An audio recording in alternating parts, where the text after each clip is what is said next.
In this video, I will provide you with a method or a few methods that might work for you if you have a foundation that is not square. So let's go ahead and get started by looking at a foundation that is square and that all of the edges are nice and straight. And then we will go ahead and deform the foundation by adding a little extra materials at this corner and this corner here. So again, this part of the foundation is square. The red area would be out of square. And let's go ahead and zoom in on that to give you an idea of what I'm talking about. And keep in mind that the anchor bolts have not been moved yet, because if you have an out of square building foundation, there's a good chance that the anchor bolts might be moved over enough to where you won't be able to use the existing anchor bolts in the building foundation and then chipping off the concrete later. But don't worry, you can always use epoxy anchor bolt systems, and I do have other videos on that. So if you are going to square up the foundation and it needs to be built with specific measurements, then you might end up with a situation like this here. If not, I'll provide you with a few things you might be able to do to make the foundation work and create a square building. So now that you have a pretty good idea what we're dealing with and the sections that are out of square, let's go ahead and remove the bottom framing sill plates, because this is what we would be dealing with anyway. The foundation would look something like this. And the first thing I want you to do will be to create some type of a square or rectangle inside of the building perimeter so that we can measure the areas to find out what part of the building isn't square. And if it's possible, try to avoid odd numbers like this, especially with fractions, because it will be a lot easier if you can have some type of measurements that are in feet without any inches or fractions, like we have in this example here. Next up, just to give you an idea of what we're still working with, let's go ahead and install the framing plates where they will create a 15-foot by 20-foot building and provide us with a good starting point for this project to fix everything. And another thing I want to point out is that you might be able to reposition your square or your rectangle by moving it a little bit in either direction if that's going to work a little better for your project. Now, I went into extremes here, and obviously this wouldn't be better for this project. However, by shifting your rectangle or your square just a little bit, it could make a big difference on your project as another way that might benefit you somehow when trying to square up a building. And next up, let's go ahead and take a look at a method that I believe might be the easiest way to position all of your wall framing plates. However, you could do this by simply measuring off of these lines, if that makes sense or will work for you. And it might even make a little more sense once I walk you through this part of the project. So I'm going to take a framing plate or a couple of framing plates, whatever I need, to create the length of the walls I need for the exterior of the building. So here we're using a 20-foot long board or two 10-foot boards, and I can simply slide them over in different directions until I come up with the perfect measurement here, which in our case is going to be 10 1/16 inches, leaving us with 7/8 of an inch of the concrete footing sticking out past the wall on that side and practically nothing on this side. So the key here is to keep this measurement the same. And if I go over to the other side and I think that the wall framing plate needs to be moved over in this direction or moved over a little further this way, then I can readjust these measurements. Again, though, the key is going to keep them within the boundaries of the square and not have 1 foot 1 15/16 on this side and then go over to the other side and have 1 foot 1.5 inches. The next thing we can do will be to mark the ends of the 2x4s that we can use to snap a straight line or create a straight line that will end up representing the exterior of the wall framing.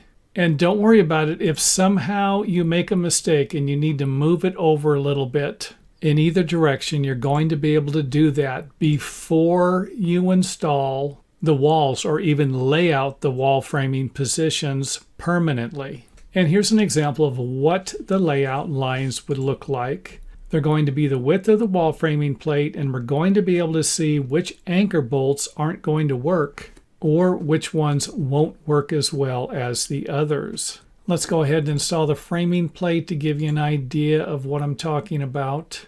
And we can see where these three will work, this one here won't, or won't work as well. The next step will be to find the layout or wall framing lines for the other walls, and we're simply going to do that in the same way. So no need to go through this process again, just simply repeat what you did to position these walls over here. And again, if you move one of the framing plates a little bit, make sure that you move the other one so that you have the same distance between the line you're using in your square rectangle and the outside of the wall framing plates. They've got to be the same. And after you have created your straight lines, you can go ahead and install your wall framing plates and then chip off the rest of the concrete with a chipping hammer if needed to make the foundation work with any of the materials you're going to install on the perimeter like siding or stucco. However, if you're not interested in chipping the stucco and you can change the width and the length of the building, then you might be able to move the wall framing plate over. Here we simply moved it over an inch and it's going to be sticking off of the building foundation on this side to where we can add materials instead of removing them. It's going to be a lot easier to add some type of a concrete or cement mortar than it will be to remove it. But keep in mind that we're still having a problem with our anchor bolts. That might require you to add additional anchor bolts. Another idea might be to just move it over a little bit to where you don't have to chip off as much of the building foundation. So if you remember in the previous example, we were chipping off an inch. In this example, we'd be chipping off about a ½ inch on this side and then adding about a ½ inch to the other side. But if you look here, it looks like all of the anchor bolts are going to work, providing us with something else that might work a little better. And my last suggestion in the video would be to use a wider framing plate, like a 2x6. So instead of having a 2x4 wall, we're going to use a 2x6 wall and keep the inside line the same, and then have all of the anchor bolts work out of the wall framing sitting on top of the building foundation along any point of this particular wall to transfer the load to the building foundation. However, we will need to add a lot more material to the building foundation on this side, and that is if we need to. I've seen plenty of homes built like this where they don't do anything and simply let the wall framing plates hang over to create a square building on a building foundation that is not square. And next up, even though you can check this before you do any framing, I'm going to go ahead and provide you with a video about how you can make some adjustments to the wall framing if the concrete foundation isn't perfectly flat. And here are a few reasons why your floor joist or ceiling joist might have gaps underneath them in between the top of the wall framing and the bottom of the joist. And what you can see here is a situation where everything is nice and tight because all of the lumber lengths are the correct sizes and there is no deformity in the lumber or in the building foundation. Everything we're looking at here is nice and straight. However, that won't be the case if the joists are crowned. That's what we're dealing with here. And of course, this is going to be one of the problems you could run into, and even one of the more common problems you're going to run into. Now, we went ahead and looked at the outside. Let's go ahead and take a look at another common problem, a gap between an interior wall, top of an interior wall framing plate, and the bottom of the ceiling joist. And the reason for that would be the crown joist. We could also have a joist that is crowned in the wrong direction, and that would look something like this. So 2 problems that we could have that would be easy to explain with a flat building foundation. However, to find anything else, we're probably going to need to create a level line all the way around the perimeter of the building. And that can be done by using some string and a level. And I do have other videos on how you can put a nail at one end of the building like we're doing here, and then either using a water level or a regular level. I would prefer using a water level or a builder's transit, or even a laser operated tool that you might be able to purchase or rent from your local rental yard.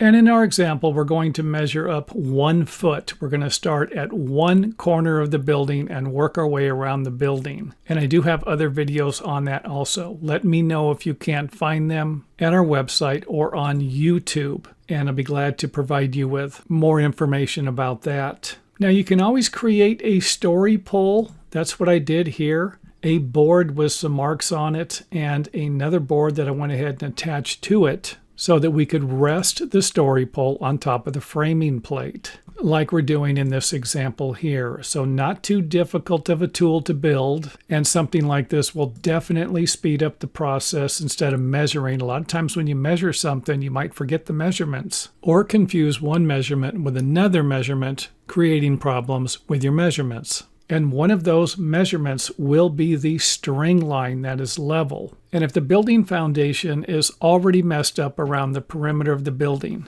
then you could just simply take a high or a low spot in that building and then use that measurement to deduct any of the other measurements. So our story pole is going to have a block at the bottom, a line for the string that is going around the perimeter of the building, and you can have a line for the top of your joist, top of the floor sheathing, but we're going to need one for the framing plates. So we're going to need to do something like this so that we can check these key components of the building. And that'll make a little more sense by the time you're done watching the video. So let's go ahead and go back to the crowned joist, where we're going to have everything looking nice at the corners, or at least one corner of the building. However, that won't be the case when we move a little farther away from the corner to find out that our framing plates are still in good shape, but the top of the joist isn't. And by understanding what we're looking at, you're going to be able to figure out whether or not it's the building foundation,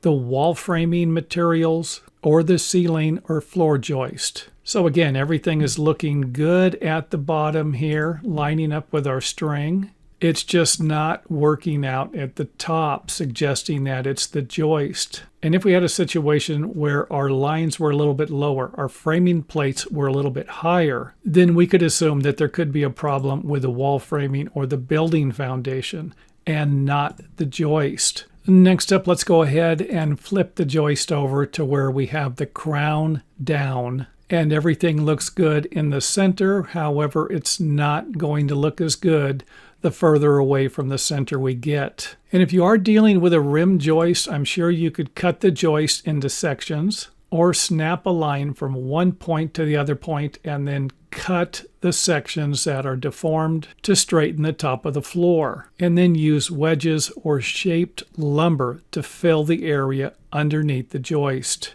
Next up, let's go ahead and go back to a straight floor joist. However, we're going to have some problems here with our lines again, not lining up with the top of the floor joist. They're lining up with the framing plates, suggesting that we could have a problem somewhere else. So in this example here, we know that the joists are straight. You might not be able to see that on your project, but you will be able to see it once you go down to the lower section and take a look at where the string lines up with the line on your story pole. We can see here where it's not lining up very good, suggesting that we have an upside down crown or a bow in the building foundation, which is exactly what we have because I drew it that way. I know exactly what we have here. So again, we have a situation where the level string around the perimeter is not lining up with our story pole line. And if the line on the story pole was above the level string line, then you would have a crown in the building foundation. And when you run into this, there's a very good chance that you have a building foundation problem. Just keep in mind that you could have a problem somewhere else. So again, we don't have a problem with the corner. Our problem is in the center, and you could see the bow here or the dip in the center of the foundation, suggesting that we will need to adjust the framing somehow. And this can be done by cutting individual studs to the correct height so that we can straighten the top framing plate out. And that's really the key to this video. Using the strings and other level lines throughout the building to figure out the low and the high spots so that you can compensate for them. Next up, let's go ahead and head over to the interior wall, where we're going to set the story pole on top of the framing plate again and see if it lines up with the line here. It's not, again suggesting that we have the same dip in the building foundation that we have on the outside of the building. And we're using the string and the story pole line again to figure that out. And you can put a string wherever you want. If you have the string around the perimeter that is level, then you're going to be able to use that string and line it up throughout a variety of different locations in the building. Like we have here, we have a string going from here to here and two more going from here and to here. And if you want to check the location of a post, again, we can do the same thing with our story pole, or we can simply measure from the top of the string to the top of the floor foundation. And in a situation like this where we might have a 1/2 inch difference here, all we need to do is add a 1/2 inch to the post. And once you have done this, you've created a flat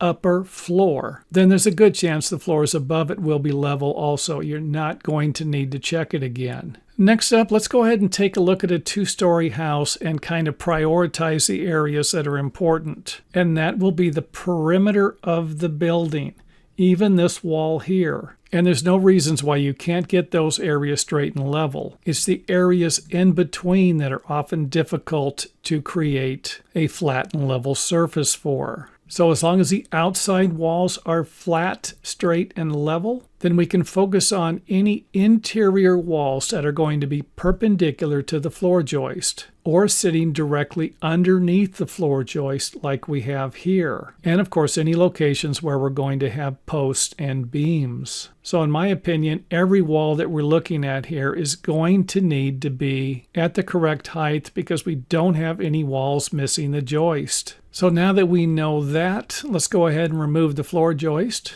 and then remove all of the wall framing components. We're going to start with the exterior plates. And you can bolt the plates down to the floor slab or make sure that there are no gaps between the spacer, framing plates, and the foundation for this point and this point, because you're going to be using that point to measure the distance between the top of the string and the top of the framing plate. And in our example here, we have an 1.5 inch spacer plate. That is exactly what we should have when we go to measure the other points along the string line. So for example, if I have an 1.25 inch measurement here, that's going to tell me that this section is 1/4 inch high, and I will need to lower my wall framing studs 1/4 inch. So not too difficult to figure out here what I'm doing to check the floor foundation, and most builders don't do something like this. They just hope everything's going to be close enough and leave it at that. This would be something for the true perfectionist. And trust me, to straighten something like this out could be a lot of work. And you might need to extend some of the framing plates like we did here. Remember, this was a doorway. The plate stopped over here so that we could get a straight line for this part of the building over here. And don't forget that you can put these in different locations. I can use it to check this wall here, and I can use it to check any other wall I want to also, or other areas of the building that I might be concerned with. And even though some of these methods might not be practical when building a new house, they might be practical while remodeling one or making repairs to one. And thanks for watching. If you enjoyed the video, let us know by hitting the thumbs up button or letting us know in the comment area.